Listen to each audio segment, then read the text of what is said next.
દાદા શું નામ છે? આ સોસાયટીમાં તમારો શું હોદ્દો છે? સમગ્ર ઘટના શું ઘટી હતી અને આના કારણે સોસાયટીમાં કેવો માહોલ? મારું નામ મોહનભાઈ સુથાર છે. મારી બાજુમાં ઉભાઈ બાબુભાઈ આહિર છે. બાબુભાઈ આહિર પ્રમુખ છે ને હું સોસાયટીમાં મંત્રી તરીકે છું. અમને સવારમાં વહેલા જેવા સમાચાર મળ્યા કે સોસાયટીમાં ફાયરિંગ થયું છે એટલે તાબડતોબ અમે એમના ઘરે સમાચાર માટે ગયા. કરશનભાઈ જેલર જે એક રિટાયર્ડ કર્મચારી છે અને એક અમારા સન્માનીય વ્યક્તિ છે, સોસાયટીમાં બહુ સારી રીતે રહે છે અને એમના ઘરે જ્યારે આવી ઘટના બની ત્યારે અમે સૌ ભયભીત થઈ ગયા છીએ. એ નરાધમ તત્વોએ ગાડીને નુકસાન કર્યું છે અને એમના ઘરના દરવાજાઓને પણ નુકસાન કર્યું છે, બારીઓને પણ નુકસાન કર્યું છે. એટલે આ ખરેખર આવા લુખા તત્વો જો સોસાયટીમાં આવીને આ ટાઈપની ઘટનાઓને અંજામ દે છે ત્યારે મારે ખાસ એ છે કે આવી ઘટનાઓ વારંવાર ના બને અને પોલીસ તંત્રને પણ મારે કહેવાનું કે સરખી રીતે આની તપાસ કરે અને તાત્કાલિક આને આકરામાં સજા કરે. અને ફાયરિંગ પણ થયું છે, 2 રાઉન્ડ ફાયરિંગ થયું છે. ફાયરિંગ રાઉન્ડના અહીં કને એને કારતૂસ પણ અહીંયા પડેલા છે.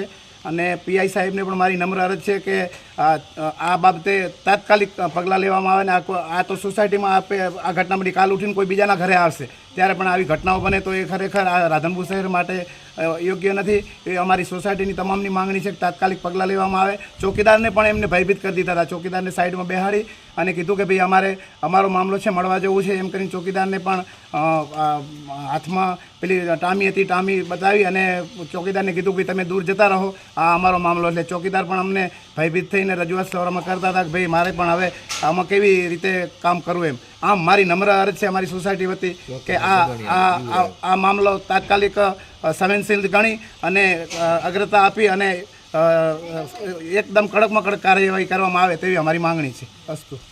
શું ઘટના ઘટી રાતે ફાયરિંગ થયું. લુખા તત્વો ધારીને કાતરી લઈને ભૂમડો કરી અને ફાયરિંગ કર્યું મારા ઘર ઉપર. ત્યાં ઘૂસમાં પહેવાના પ્રયત્ન કર્યા. જાળી બારીઓ તોડી નાખી છે. કયા કારણોસર ફાયરિંગ કર્યું?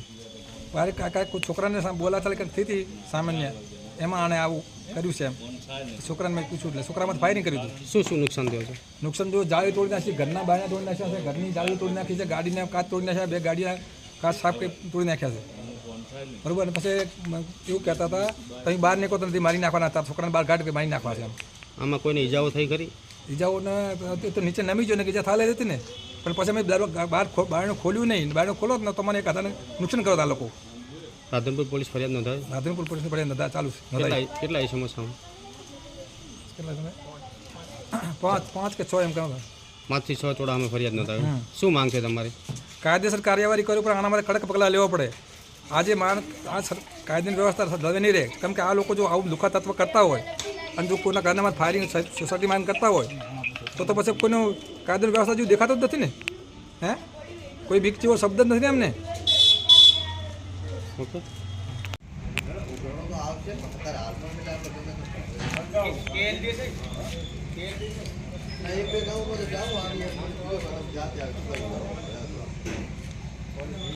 ડુહાન કાપી નાખો. ડુહાન કેટલા રાઉન્ડ ફાયરિંગ કર્યું? 2 રાઉન્ડ.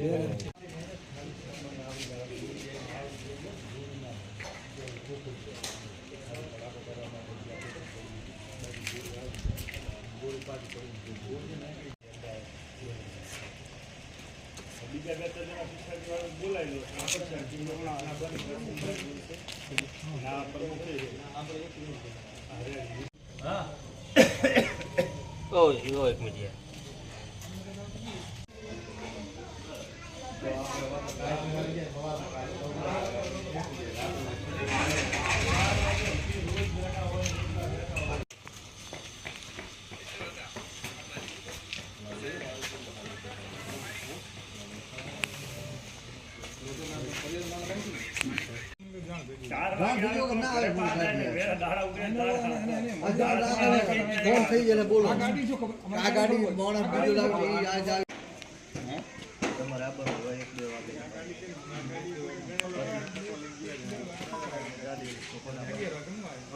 પકવાયો એટલે